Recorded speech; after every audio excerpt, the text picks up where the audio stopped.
يا رب تكونوا بخير. الفيديو ده ان شاء الله عشان نقتل فكرة المسائل دي ومحدش يبقى محتار فيها.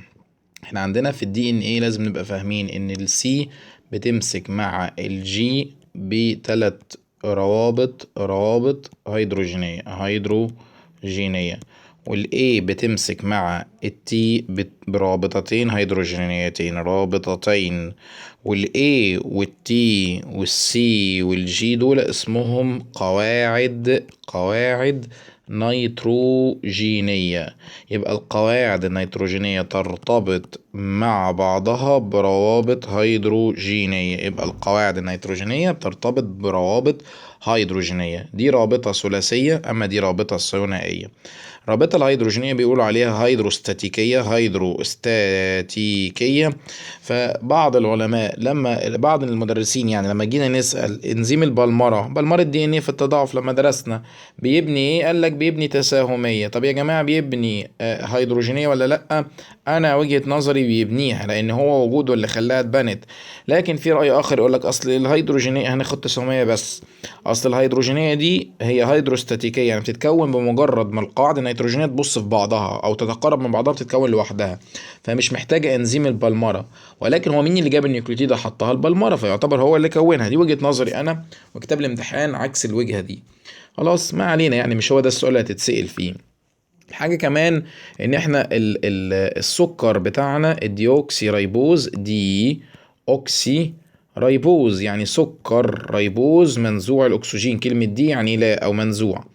هنا بنبدأ C1، هنا C2، هنا C3، هنا C4، هنا C5. بتمسك في مجموعة الفوسفات. يبقى انت ركز كده، ال5 ماسكة في الفوسفات، C1 ماسكة في القاعدة النيتروجينية وتمشي مع عقارب الساعة 1 يبقى 2 3 4 5. طيب لو انا عكستها كده، سوري لو انا عملتها كده، خلاص هنا القاعدة النيتروجينية تمسك يبقى دي C1 تمشي مع عقارب الساعة يبقى دي C2 دي C3 دي C4 دي C5. هنا مجموعة الفوسفات. واحد يقول يا دكتور طب معلش انا ممكن اتلخبط واعمل هنا C1 وادخل هنا C2. يا ابني هنا بيبقى فيه اكسجين ماسكة، ما تحطش سيات اصلا، خلاص في القمة ده بالنسبة للقصة دي. عندنا مسائل التضاعف، انت عندك هذا الشكل، ده شريط وده شريط، هنا دي قاعدة ودي قاعدة ودي قاعدة ودي قاعدة ودي قاعدة ودي قاعدة. بتبدأ القصة كالآتي، هنا لو هنا السي وهنا الاي وهنا الجي، السي يبقى دول 3 روابط ماسكة في الجي. طيب دي لو ايه هنغير الالوان، طيب نخليها كده يبقى دي الجي. طب لو دي ايه يبقى دي تي ماسكة ب2 رابطة، لو دي جي يبقى دي سي ب3 روابط. لو سألك الشكل اللي قدامك، الشكل ده فيه كم كليو تي ده يساوي، طب في كم مجموعة فوسفات، طب في كم سكر، طب في كم فوسفات حر، طب في كام فوسفات مرتبط. يبقى انا عندي 3 اسئله، فوسفات حر، فوسفات مرتبط. طيب ده لسه في اسئله كتير على الشكل، بس تعال نجاوب دول. كام نيوكليتيدة؟ هنا 1 2 3 وقصادهم 3 يبقوا 6. كام فوسفات؟ نفس عدد النيوكليتيدات. كام سكر؟ نفس عدد النيوكليتيدات. كام فوسفات حر؟ ده اجابته ثابته بتبقى 2، لان هنا في فوسفات وهنا فوسفاتة وهنا او اتش وهنا ايه او اتش، فهنا ايه دول، ف2 فوسفات حر. طب كام هيدروكسيل حر؟ وقتها تبقى 2. طب كام فوسفات مرتبط؟ مش هو الفوسفات كان 6 منهم 2 حر، يبقى اتبقى كام واحدة مرتبط؟ 4. على نفس الرسمة دي، نفس الرسمة بالظبط، عايزين نمسح، نعمل كده نمسح ونيجي نقول يا ترى الشكل اللي قدامك ده فيه كام رابطة هيدروجينية؟ بدول كام رابطة هيدروجينية؟ يبقى تاني عدهم كده معايا، كام رابطة في الشكل انت شايفهم؟ عدد الروابط الهيدروجينية دلوقتي لو ده ادي رابطة 2 3، ادي دول 3 ودول 2، ادي ودول 3، يبقى 3 و3 و2 يبقى دول 8 روابط هيدروجينية. 8 روابط هيدروجين، منهم 2 ثلاثية واحدة ثنائية. طب ما تيجي ثنائي، طب ما تيجي 2 ثلاثية 2 في 3، واحد ثنائي 1 في 2، فهو 2 و6 يبقوا ال8 اللي انت حاسبهم فوق. في كذا طريقة. طيب كم حلقة في الشكل؟ انت عارف ان كل درجة سلم فيها 3 حلقات، عشان كده الدرجات متساوية، درجة 2 3، دول 3 درجات وكل درجة فيها 3 حلقات، يبقى عدد الحلقات في الشكل هما 9 حلقات. وصلت؟ تمام يا شباب. طيب ندخل على فكرة تانية. فكرة تانية في الأسئلة، فكرة التضاعف. فكرة التضاعف ان انت تعرف ان الدي ان ايه، فكرة التضاعف ان الدي ان ايه هو عبارة عن جزيء، بيقال عليه جزيء. جزيء يعني اتنين شريط، اتنين شريط واحد قصاد التاني. زي ما قال واتسون وكريك، قالوا عليه سلم درجاته درجاته متساوية متعاكس ملفوف لفات، ملفوف لفات بتاع لفات. ملفوف لفات، وعرفنا ان اللفة فيها 20 يوكليديدة على الجزيء، لو ده جزيء يعني شريطين. اما يعني لو ده كده شريط عليه 10 وده عليه 10، يبقى اللفة دي كلها فيها 20. يبقى لو قالك الشريط في اللفة فيه كام؟ فيه 10. طيب الجزيء فيه كام في اللفة؟ يبقى فيه 20. طيب يا سيدي هندرس بقى. يقول لك ايه مثلا؟ إذا علمت أن جزيء دي ان ايه به 600 نيوكليوتيدة، نيوكليوتيدة، والادينين 100. ركز، بدك الادينين ب100. انت عارف ان الادينين بيساوي في العدد اللي بيرتبط بيه التي، والسي يساوي الجي. طيب هو قال لي الادينين بكام؟ يلا واحدة واحدة. ده قال ب100. طيب ده 100 من كام واحدة؟ من دي ان ايه في 600 نيوكليوتيد، ده الجزيء يعني كلهم. ده ب100، يبقى دي اكيد بكام؟ ب100 زيه. كده انت استهلكت 100 و100 بقوا 200. باقي كام من ال600؟ باقي لك 400 لدولة. فدي تاخد 200 ودي تاخد 200. كده انت ايه؟ يبقى اول فكرة المسائل ان الاي بتساوي التي والسي بتساوي الجي. طب ممكن ما يقولش جزيء، دي ممكن يقول جزيء دي ان به 600 زوج من النيوكليوتيدات. بص هيغير كلمة واحدة، هنسيب نفس المسألة، يقول 600 زوج من النيوكليوتيدات. وقتها عدد النيوكليوتيدات ما بقاش 600، هو قال لي هنا 600 زوج، بقى معناها ان عندك 1200 نيوكليوتيدة. منهم الادينين الاي ب 100، وبالتالي التي ب100 زي ما هو قال لنا، يبقوا كده 200. اتبقى كام من ال1200؟ 1000. فتاخد السي 500 والجي 500. عرفتوا المسألة اختلفت ازاي لما بدل ما يكتب 600 نيوكليوتيدة كتب ايه؟ 600 زوج من النيوكليوتيدات. اختلفت تماما. فركز، هل قال كلمة زوج ولا لا؟ طب انا عايز ارسم الرسم بتاعت 600 زوج دي. معنى 600 زوج يعني انت راسم 600 نيوكليوتيدة يمين و600 نيوكليوتيدة ايه؟ شمال، شمال. فتبقى الرسمة بهذا الشكل. خلاص، 600 يمين 600 شمال، يبقى دول 600 بيسموه 600 زوج. تعالى اجيب لكم المسائل وناخد واحدة واحدة. ناخد أول سؤال هنا في كتاب الامتحان صفحة 252 252 في الكتاب الجديد. أي مما يأتي صحيح عن نسبة قواعد السيتوزين. يا ترى إيه اللي تعرفه عن السيتوزين؟ أنا والله أعرف إن السيتوزين دي بتساوي الجوانين، أو بترتبط بالجوانين بتلات روابط هيدروجينية. يبقى مين الجملة اللي موجودة؟ إنها نفس نسبة قواعد الجوانين. الحمد لله لقيتها من غير ما أعرف الاختيارات اهي. طيب اي مما يلي من القواعد البيرميدينية. احنا اتفقنا البيرميدينية السي والتي من عائلة البيرميدينات. اما ترتبط برابطتين هيدروجينتين، السي بترتبط بتلاتة اما التي ترتبط باتنين، يبقى تاخد التي اللي هي الثيمين. كم عدد النيوكليتيدات لقطعة من جزيء؟ أول دايرة أحطها على كلمة جزيء، دي إن إيه، يبقى هيبقى شكله كده. كم عدد النيوكليتيدات لقطعة دي إن إيه تتكون من لفتين كاملتين؟ هو أنت عارف إن الدي إن إيه في كل لفة فيه 20 نيوكليتيدة. طيب هو قال لي من لفتين، يبقى 20 زائد 20 أو 20 في 2 يبقى كام نيوكليتيدة؟ 40 نيوكليتيدة. لأن أنت عارف إن اللفة فيها 40 نيوكليتيدة على الجزيء، أمال على الشريط يبقى فيها كام؟ فيها لفة على الجزء دي ان فيها 20، على الشريط يبقى فيها 10.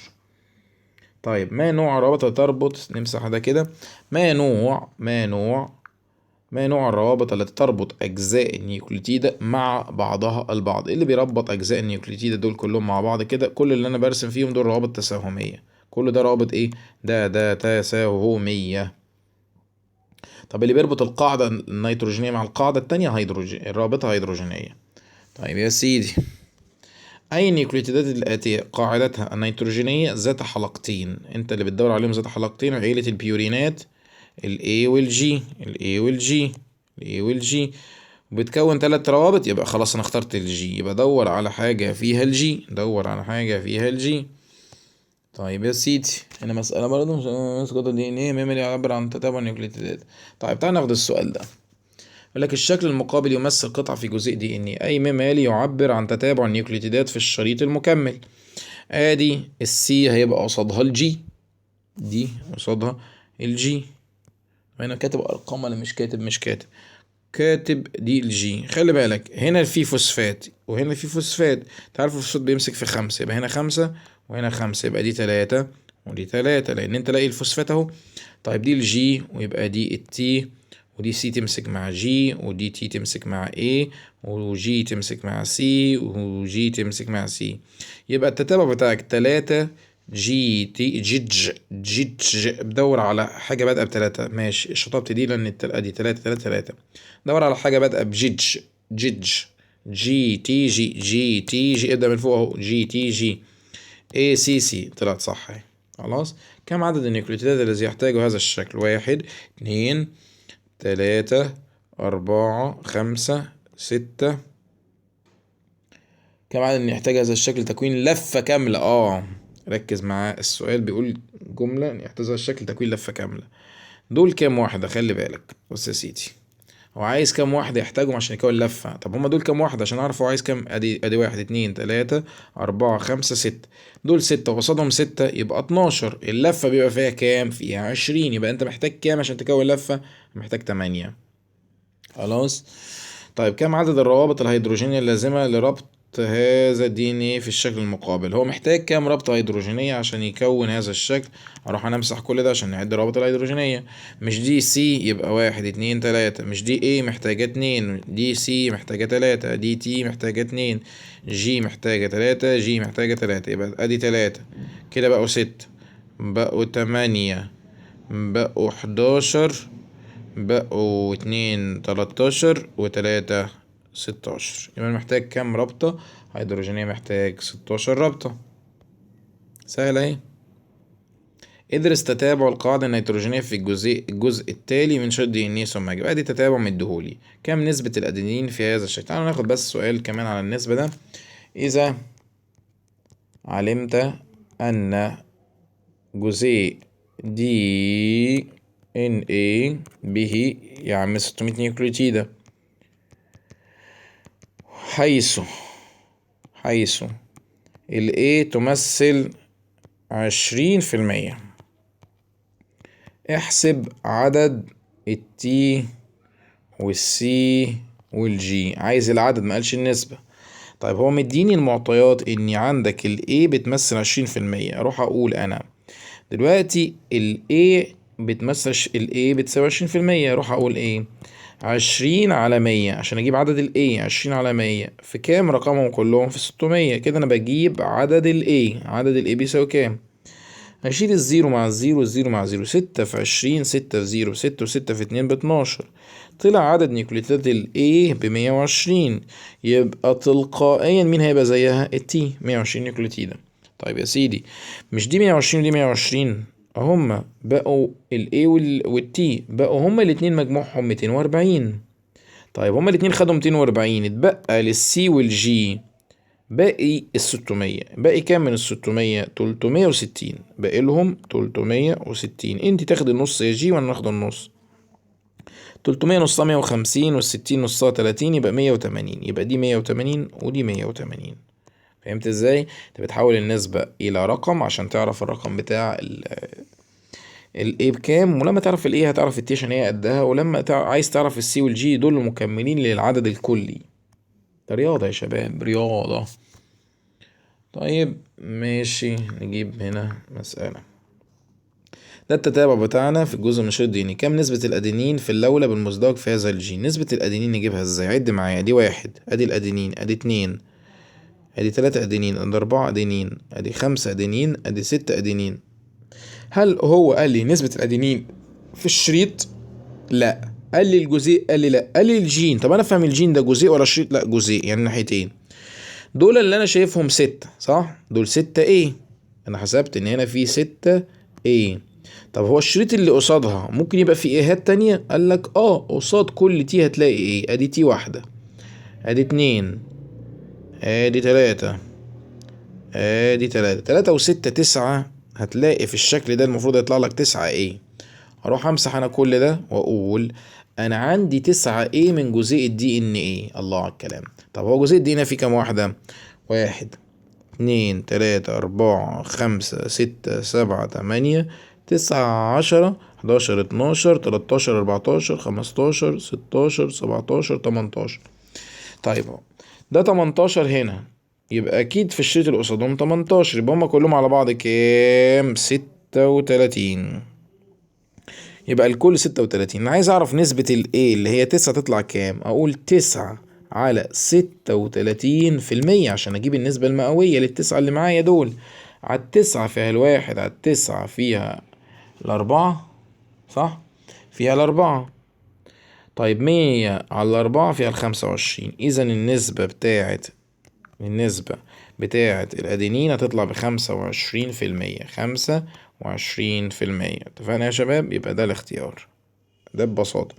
كام نسبة الثيمين في شريط الدي ان ايه المكمل لهذا الشريط؟ هو راح طلب مني نسبة الثيمين في الشريط المكمل، ما قالش في كله.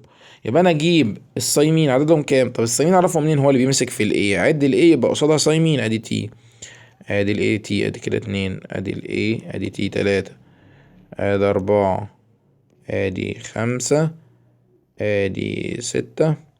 كده انا عندي 6 ايه هو طلبها من الشريط النسبة بتاعتها. الصايمين 6 تي. هو طلب ال6 تي دول من الشريط ولا من الجزء كله؟ لا، هو قال لي من الشريط. الشريط انا عارفه فيه 18 خلاص، يبقى 6 على 18%.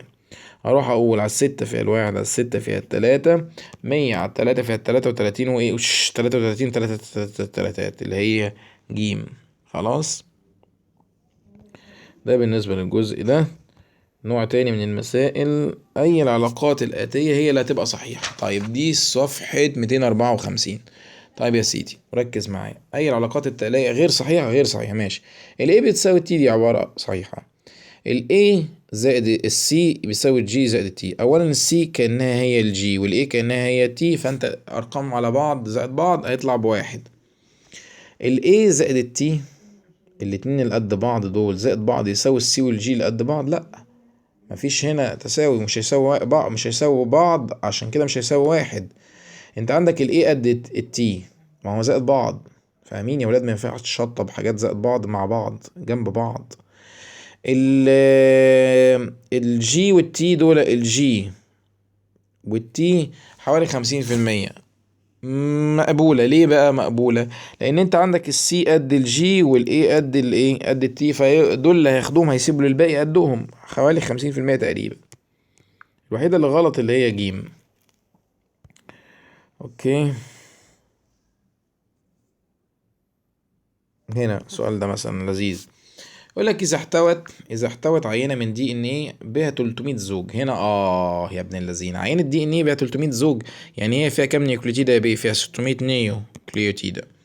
على 140 قاعده من السيتوزين فيها 140 سي، فكم يكون عدد باقي؟ الباقي كام؟ انت عندك دلوقتي 600 كلهم، منهم 140 للسي، يبقى مين اللي زيها؟ الجي 140. 140 و140 280، يبقى دول 280. متبقي كام من ال600 للاي والتي مع بعض؟ قال لك متبقي من ال600 320. 320 كل واحد فيهم ياخد النص، يبقى 160 و160 يا بي، يبقى 160. خلاص، يبقى هيديها كام؟ هيديها 160. ده بالنسبة لسؤال 18. خلاص، ولا ثانية هو طلب ايه؟ ده سؤال 18 صح؟ ولا ده مختلف في الكتب عن بعض؟ السيتوزين في كم يكون عدد باقي النيوكليتيدات؟ ده ما طلبش واحدة بس، ده طلبهم كلهم مع بعض مجموعين. كم يكون عدد باقي النيوكليتيدات؟ ما انا جبت دي 160 ودي 160 ودي 140، او عايزهم مع بعض يعني نجمعهم. ادي 160 260. احسب يا ابني انت وهو. لا مش 160 مجموعهم. طب ايه الغباء ده؟ ما هيبقوا 400 وكام. شيل منهم من ال600، شيل من ال600 ناقص 140، يبقى كام؟ 500 ويبقى 460 و60 الباقيين.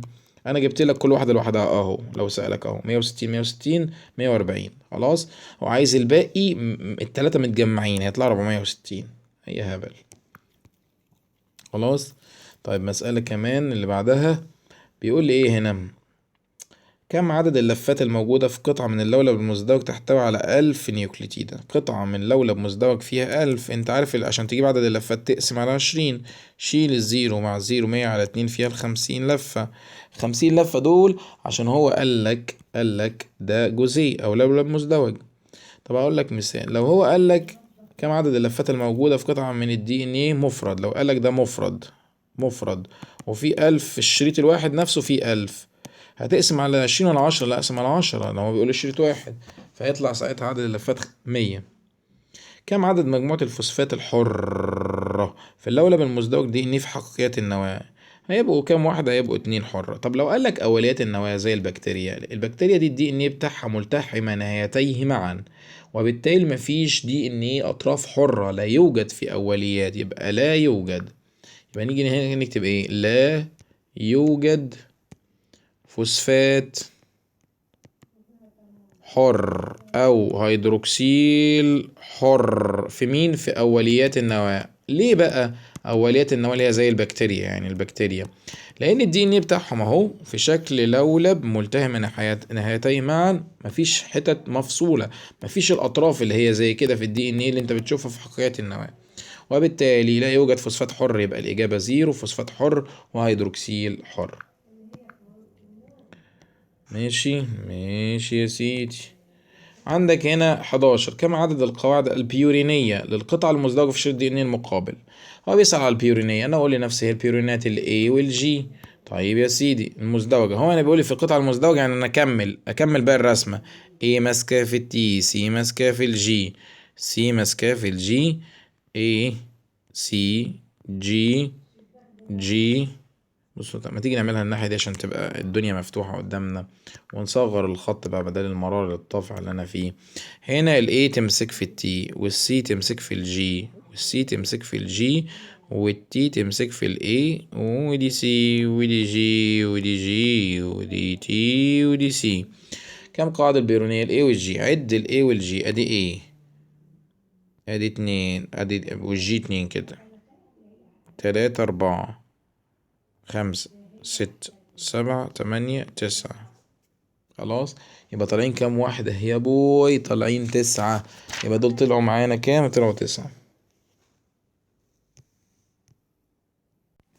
عندنا سؤال كمان بيقولك إذا علمت أن جزيء دي إن لاحظ إن هو الجزيء يعني الشريطين أهو بنرسم في أحد الكائنات يتكون من 210 ألف زوج. راح لاحظوا كده، يعني هنا 210 ألف، والناحية التانية 210 ألف. أو واحد يريح دماغه يقولك إيه؟ أصل ده الدي إن إيه فيه 420 ألف نيوكليوتيد ده كله.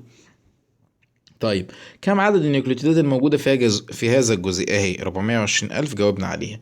كم عدد اللفات كام؟ عندك طريقتين، يا إما تقسم الشريط الواحد اللي انت عارف ان هو فيه 210 ألف على 10، أو تجمع كلهم اللي هم 420 ألف على 20. لو قسمت ال 210 ألف على 10 تطلع واحد، 210 ألف هتطلع 21 ألف، شيل الزيرو مع الزيرو يبقى 21 ألف. طب لا اما انت تروح تيجي هنا تقسم على 20 بقى، تقول ايه؟ شلت الزيرو مع الزيرو، و42 على 2 فيها 21 ألف. خلاص، فيا اما تقسم الشريط على 10، يا اما تجمعهم وتقسم على 20. ما هي يا ابني. يبقى عدد اللفات هيطلع 21 ألف. 21 ألف. مسألة كمان بيقول لي ايه هنا يا سيدي؟ هاتوا القلم ده.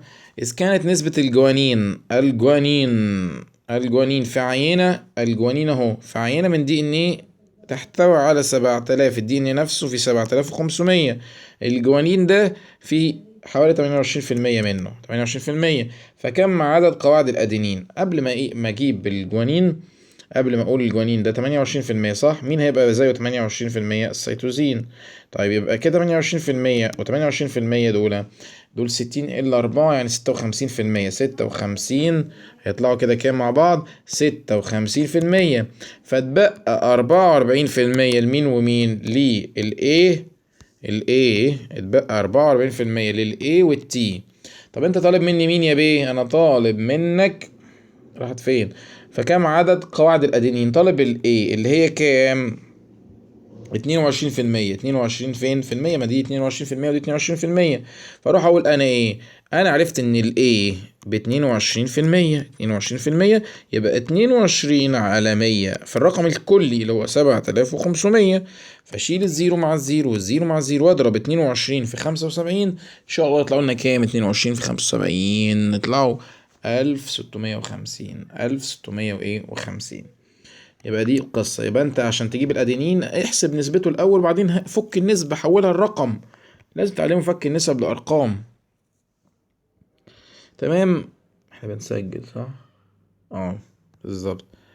اعتقد يعني كده اتكلمنا بما فيه الكفاية. المفروض تبقى خلاص الموضوع ثابت بالنسبة لك. انت في قواعد ثابتة ان السي بتساوي الجي عشان هما بيرتبطوا ببعض، والاي بتساوي، دي كلمة تساوي على فكرة، تساوي التي عشان بيرتبطوا ببعض. لو قلت لك دي ب20% يبقى دي ب20%، اتبقى كام من ال100%؟ اتبقى 60%. 60% يبقى دي تاخد 30 ودي تاخد 30%، وفي المية. هي بتمشي كده. ايه تاني؟ ده في مسائل تاني قدام، استنى نجيب مسائل تانية. في مسألة هنا اللي هي صفحة 258، قطعة من جزيء دي ان ايه. اهو جزيء دي ان ايه مكون من 6 لفات. تعرف تجيب لي عدد النيوكليدات فيه؟ 6 في 20 يطلع بكام؟ ب120. ترسم الرسمة تحط 60 هنا و60 هنا عشان يبقوا 120 فعلا. فكم عدد مجموعات الفوسفات الحرة؟ دي مش محتاجة تحسبها أصلا. الفوسفات الحرة بتبقى 2 أصلا كده كده، ده رقم ثابت. تمام، ده رقم ثابت، مش محتاجة إن تعمل اللي أنا عملته كله. بس أنا عملت كله فوق ده عشان أعلمك إزاي تفك المسألة وترسمها. إذا كان عدد النيوكليتيدات البيورينات في جزيء دي ان ايه 180. البيورينات دي اللي هو يقصد بيها مين؟ الاي والجي. الاي والجي خلي بالكوا البيورينات بتساوي البيريميدينات. لاحظوا المعلومة دي ان الاي زائد الجي بيساوي التي زائد السي، لان دي قد دي ودي قد دي، فخلاص الاتنين دول هيبقوا الاتنين قد دول. خلاص. فهو يقول لي ايه هنا؟ اذا كان عدد نيوكليدات البيورينات الاي والجي في جزيء دي ان ايه 180، يعني دول عددهم 180. فاكيد الاي والجي 180، يبقى دول اكيد قدهم 180. فكم عدد لفات هذا الجزيء؟ اولا انت عرفت ان هو كده دول 180 ودول 180، يعني الجزيء دي ان فيه شريط في 180 والشريط التاني 180. عايز عدد اللفات، اروح امسك الشريط واقسمه على 10 يبقى فيه 18 لف. يا اما انا ابقى اهبل وعبيط اقعد اجمع ال 180 زائد ال 180 هيطلعوا 400 الا يطلعوا 360 صح، واروح اقسم على 20، اروح اشيل الزيرو مع الزيرو و36 على 2 فيها 18. يعني انا اقعد اجمع وبعدين ارجع اقسم تاني. يا ابني ما تقسم الشريط الواحد على 10 وريح نفسك. دي طريقة برضه. خلاص.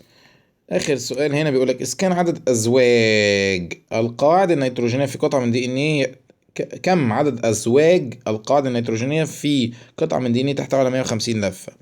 دي ان ايه ده فيه 150 لفة.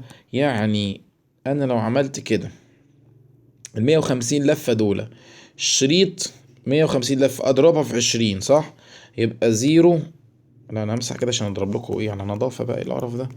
قال لك هنا قال لك هنا كم عدد ازواج القاعدة النيتروجينية. هو بيسأل على الازواج في جزيء دي ان ايه يحتوي على 150 لفة. 150 لفة دول 150 لفة. انا لو عايز اجيب الشريط منهم هجيبه، لو عايز اجيب الجزيء اجيبه. لو انا عايز اجيب الشريط هضرب في 10 يبقى 1500 على الشريط قصاده 1500 على الشريط. دي النيلة. تمام. 1500 على الشريط و1500 على الشريط يبقى دول توتال كل الجزيء بتاع الدي ان ايه فيه 3000 نيوكليتيدة.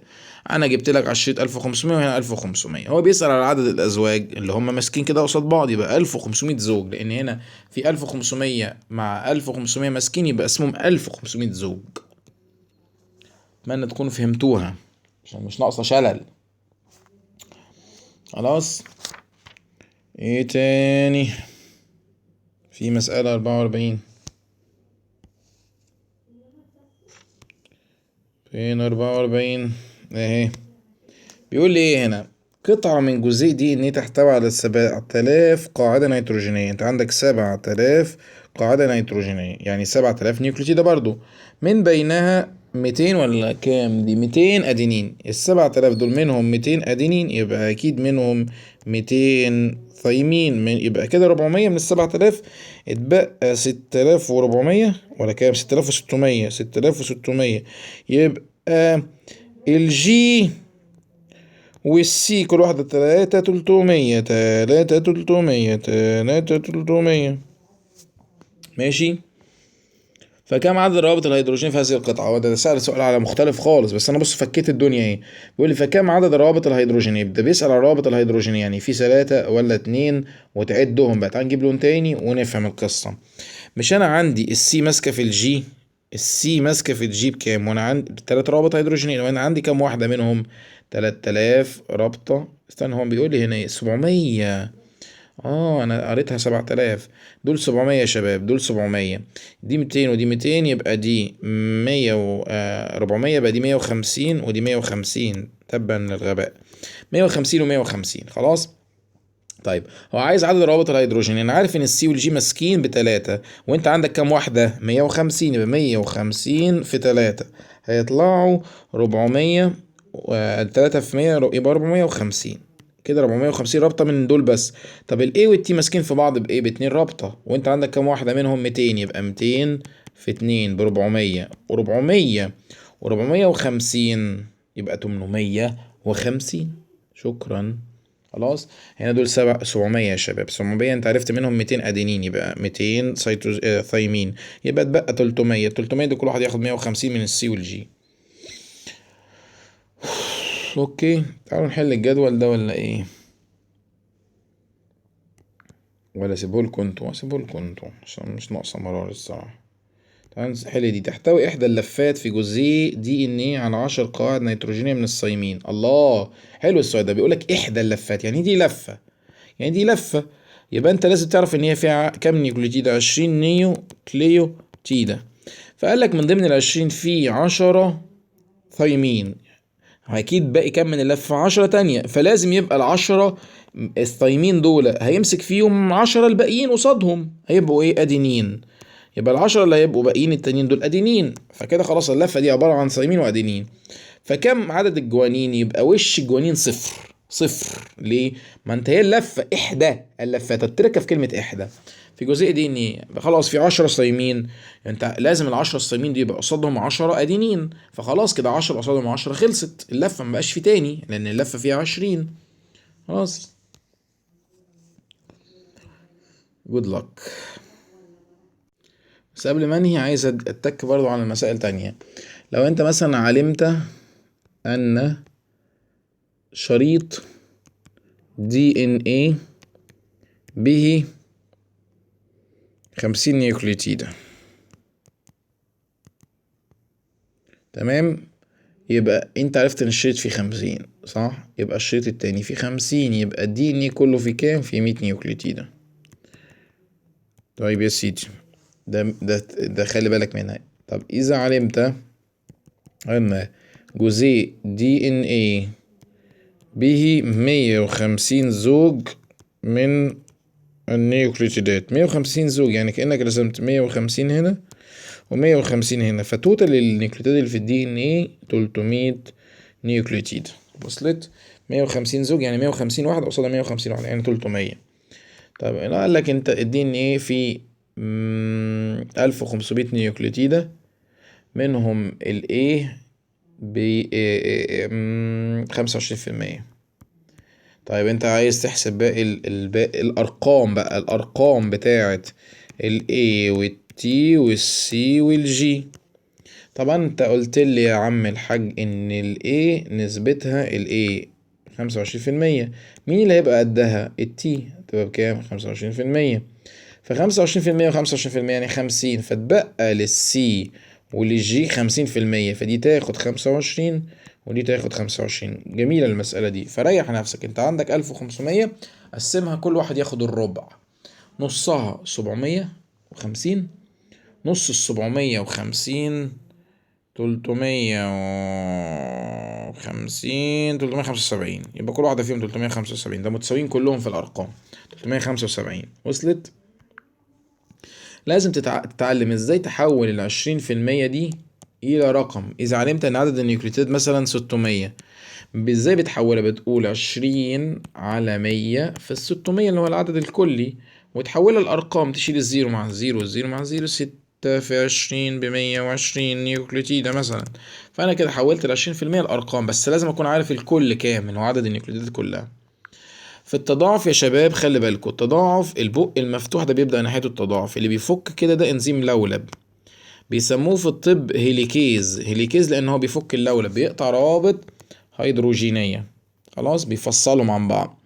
دايما وانت بتبني انزيم البلمرة بيمشي بالسهم بتاعه ناحية 5. بلمرة بلمرة، سهم ناحية 5، سهم ناحية 5، سهم ناحية 5. يبقى احفظها كده، بلمرة سهم ناحية 5، البلمرة سهم ناحية 5، سهم البلمرة.